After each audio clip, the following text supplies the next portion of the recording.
साथियों आप सभी का मेरे YouTube चैनल के इस ऑनलाइन प्लेटफॉर्म पर हार्दिक स्वागत है। प्यारे साथियों, जैसा कि आप सभी को ज्ञात है कि PTT 2026 के एग्ज़ाम का आयोजन 14 जून से होने जा रहा है, तो उसको देखते हुए साथियों हम राजस्थान जीके के महत्वपूर्ण MCQ क्वेश्चन पर चर्चा कर रहे हैं। सबसे पहला क्वेश्चन आपकी स्क्रीन पर है, एक मुग़ल साम्राज्य का संस्थापक कौन था। बहुत ही अच्छा इंपॉर्टेंट क्वेश्चन है। मुग़ल साम्राज्य का संस्थापक कौन था। Option A Babur, option B Akbar, option C Humayun, option D Sher Shah Suri. बहुत ही अच्छा क्वेश्चन है। मुगल साम्राज्य का संस्थापक कौन था। बहुत ही अच्छा साथियों, यहाँ पर आपका आंसर जाएगा बी ऑप्शन ए ऑप्शन की ओर, बाबर।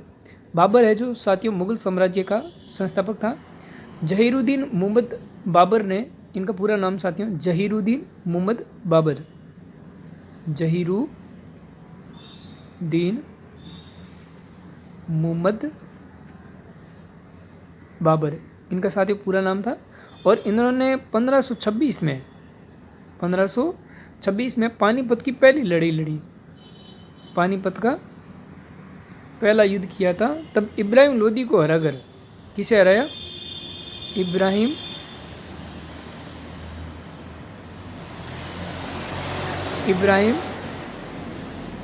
लोदी, इसे हराकर साथियों मुगल साम्राज्य की नींव रखी थी। पानीपत के पहले युद्ध में इब्राहिम लोदी को हराया था साथियों 1526 में, और मुगल साम्राज्य की नींव रखी थी बाबर ने। तो ये इनका क्या था, संस्थापक। ऑप्शन एक का आपका क्वेश्चन नंबर 1 का ए ऑप्शन सही हो जाएगा। नेक्स्ट क्वेश्चन है कि 1857 के विद्रोह को भारत का प्रथम स्वतंत्रता संग्राम किसने कहा था। सेकंड क्वेश्चन है, इसका ऑप्शन ए है वी.डी. सावरकर, ऑप्शन बी बाल Gangadhar Tilak, option C Subhash Chandra Bose, option D Mahatma Gandhi. अच्छा क्वेश्चन है साथियों, 1857 के विद्रोह को भारत का प्रथम स्वतंत्रता संग्राम किसने कहा था। साथ ही जितना हो सके साथियों वीडियो को ज़्यादा से ज़्यादा लाइक और शेयर करें और चैनल को जरूर सब्सक्राइब करें। बहुत ही अच्छा साथियों, यहाँ पर आपका आंसर जाएगा दूसरे का ए ऑप्शन की ओर, वी.डी. सावरकर, जिन्होंने साथियों 1857 की जो क्रांति हुई थी, इसका विद्रोह हुआ था, इसे भारत का प्रथम स्वतंत्रता संग्राम कहा था। विनायक दामोदर सावरकर, इनका पूरा नाम क्या है, विनायक दामोदर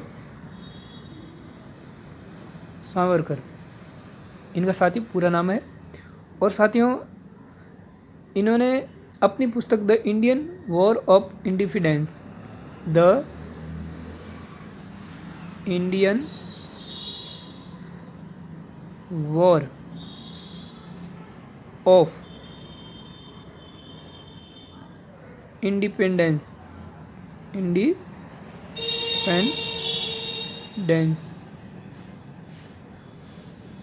ये पुस्तक थी 1857, the Indian war of independence 1857। इस पुस्तक के अंदर इस विद्रोह को स्वतंत्रता का पहला संग्राम कहा था किन्होंने, वी.डी. सावरकर, विनायक दामोदर सावरकर। तो यहाँ पर ए ऑप्शन आपका सही हो जाएगा।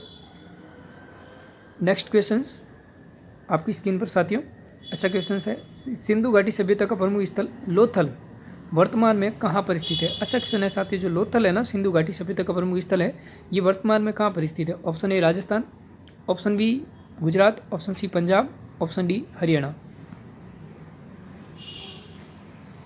क्या आंसर हो जाएगा। बहुत ही अच्छा साथियों, वर्तमान में यह गुजरात के अंदर स्थित है, बी ऑप्शन आपका सही हो जाएगा। लोथल गुजरात के अंदर स्थित है। साथियों लोथल भारत के गुजरात राज्य में भोगवा नदी के तट पर स्थित है। कौन सी नदी, भोगवा नदी, इस नदी के तट पर वर्तमान में जो लोथल है सभ्यता ये स्थित है। और यह सिंधु घाटी सभ्यता का एक प्रमुख बंदरगाह हुआ करता था। सिंधु घाटी सभ्यता का प्रमुख क्या था, बंदरगाह। सिंधु घाटी सभ्यता का ये क्या था, बंदरगाह। कौन सा, लोथल, जो वर्तमान में कहाँ पर है, गुजरात में। तो यहाँ पर बी ऑप्शन आपका सही हो जाएगा। नेक्स्ट क्वेश्चन, भारतीय राष्ट्रीय कांग्रेस की पहली महिला अध्यक्ष कौन थी। अच्छा क्वेश्चन है, भारतीय राष्ट्रीय कांग्रेस की पहली महिला अध्यक्ष कौन थी। Option A Sarojini Naidu, option B Annie Besant, option C Kasturba Gandhi, option D Indira Gandhi. अच्छा क्वेश्चन है, जल्दी से आंसर दें। भारतीय राष्ट्रीय कांग्रेस की पहली महिला अध्यक्ष कौन थी। बहुत ही अच्छा साथियों, यहाँ पर आपका आंसर हो जाएगा एनी बेसेंट, बी ऑप्शन आपको सही हो जाएगा। डॉक्टर एनी बेसेंट भारतीय राष्ट्रीय कांग्रेस INC, भारतीय राष्ट्रीय कांग्रेस INC की पहली महिला अध्यक्ष थी जिन्होंने 1917 में, कब, 1917 में कलकत्ता अधिवेशन की अध्यक्षता की थी। किसकी अध्यक्षता? कलकत्ता अधिवेशन, कलकत्ता अधिवेशन की अध्यक्षता की थी। किसने? एनी बेसेंट ने। कब हुआ था? 1917 के अंदर, जो भारतीय राष्ट्रीय कांग्रेस INC की पहली महिला अध्यक्ष रही है। बी ऑप्शन आपका सही हो जाएगा। नेक्स्ट क्वेश्चन, राजस्थान का सबसे प्राचीन शिलालेख कौन सा है? अच्छा क्वेश्चन है, 5वां क्वेश्चन।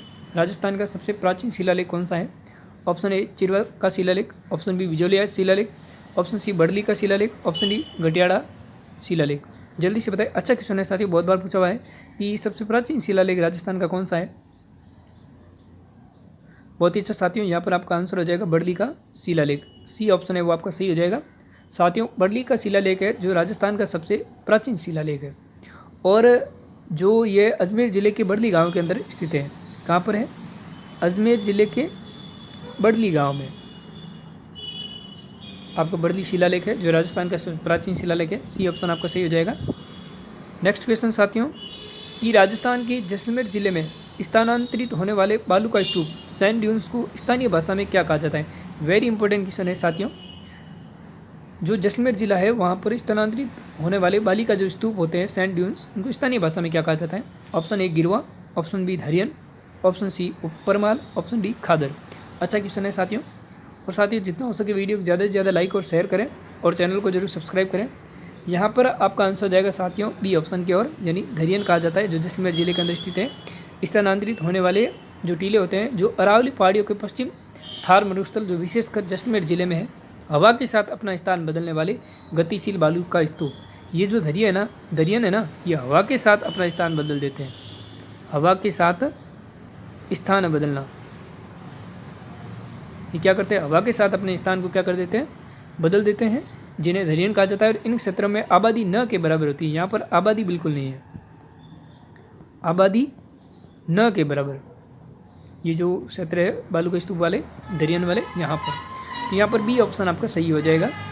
नेक्स्ट क्वेश्चन साथियों, अच्छा क्वेश्चन है, स्वतंत्रता के बाद विधिवत रूप से राजपूताना का नाम बदलकर राजस्थान कब किया गया? अच्छा क्वेश्चन है कि राजपूताना का नाम है वो बदलकर राजस्थान कब किया?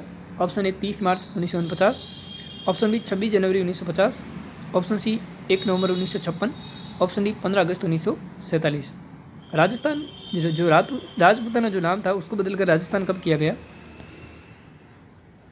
बहुत ही अच्छा साथियों, यहाँ पर आपका आंसर हो जाएगा 26 जनवरी 1950 को। बी ऑप्शन आपका सही हो जाएगा। साथियों, राजस्थान की एकीकरण के छठे चरण में, ये जो आपका चरण था ना, कौन सा था? छठा चरण।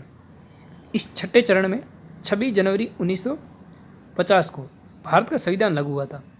भारत का संविधान लागू हुआ 26 जनवरी 1950 को, और इसी के साथ ही इस प्रदेश का नाम आधिकारिक और विधिवत रूप से राजस्थान स्वीकार किया गया। तो बी ऑप्शन आपका सही हो जाएगा।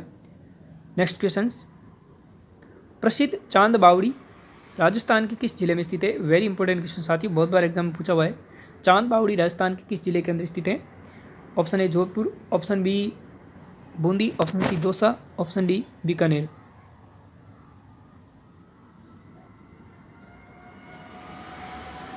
बहुत ही अच्छा साथियों, यहाँ पर आपका आंसर हो जाएगा बूंदी के अंदर। चांद बावड़ी कहाँ पर है? सॉरी, चांद बावड़ी दौसा के अंदर स्थित है। ठीक है, चांद बावड़ी दौसा जिले के आभानेरी गांव, कहाँ पर? आभानेरी, जो दौसा के अंदर पड़ता है।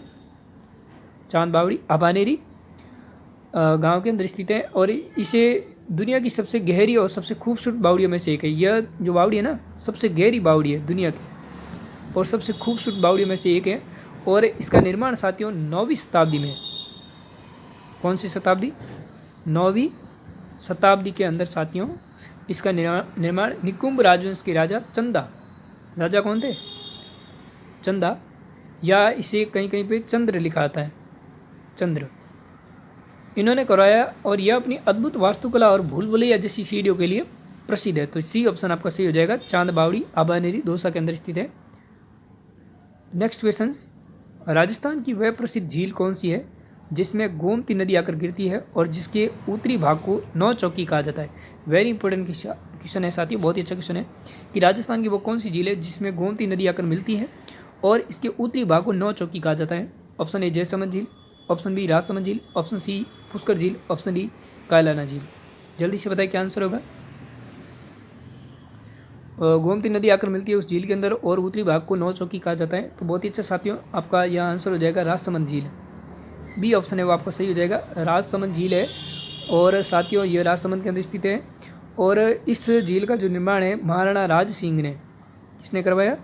महाराणा राज सिंह ने 1662 से 1676 में जब अकाल रात कार्य के रूप में करवाया था और इसके उत्तरी भाग को 9 चौकी कहा जाता है, जहां सफ़ेद संगमरमर के 25 शिलालेख खंडों पर मेवाड़ का पूरा इतिहास संस्कृत भाषा में लिखा हुआ है।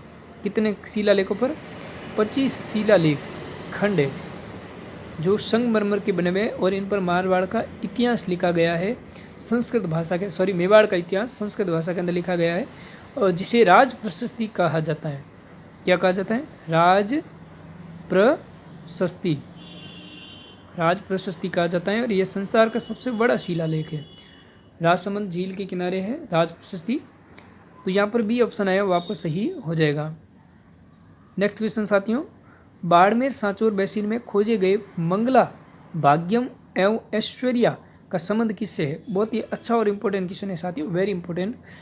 बाड़मेर के सांचौर बेसिन में खोजे गए मंगला, भाग्यम और ऐश्वर्या का संबंध किससे है? ऑप्शन ए लिग्नाइट कोयला क्षेत्र से, ऑप्शन बी तांबा खदाने से, ऑप्शन सी तेल पेट्रोलियम क्षेत्र से, ऑप्शन डी जल विद्युत परियोजना से। मंगला, भाग्यम और ऐश्वर्या का संबंध किससे है साथियों? तो ये आपका हो जाएगा तेल पेट्रोलियम क्षेत्र से। सी ऑप्शन है वो आपका साथियों सही हो जाएगा। मंगला, भाग्यम, शक्ति और ऐश्वर्या बाड़मेर जिले के स्थित प्रमुख कच्चे तेल के कुएं हैं। ये साथियों तीनों कच्चे तेल के क्या है? कुएं, कच्चे तेल के कुएं है साथियों। और यहाँ से भारी मात्रा में व्यावसायिक तेल का उत्पादन किया जाता है, जिसने राजस्थान के देश के प्रमुख तेल उत्पादक राज्यों की कतार में ला खड़ा कर दिया। तो सी ऑप्शन है वो आपका सही हो जाएगा। तो साथियों ये राजस्थान जीके के महत्वपूर्ण क्वेश्चन थे। अगर आपको वीडियो अच्छा लगा है तो ज़्यादा से ज़्यादा लाइक और शेयर करें और चैनल को जरूर सब्सक्राइब करें। तब तक के लिए धन्यवाद।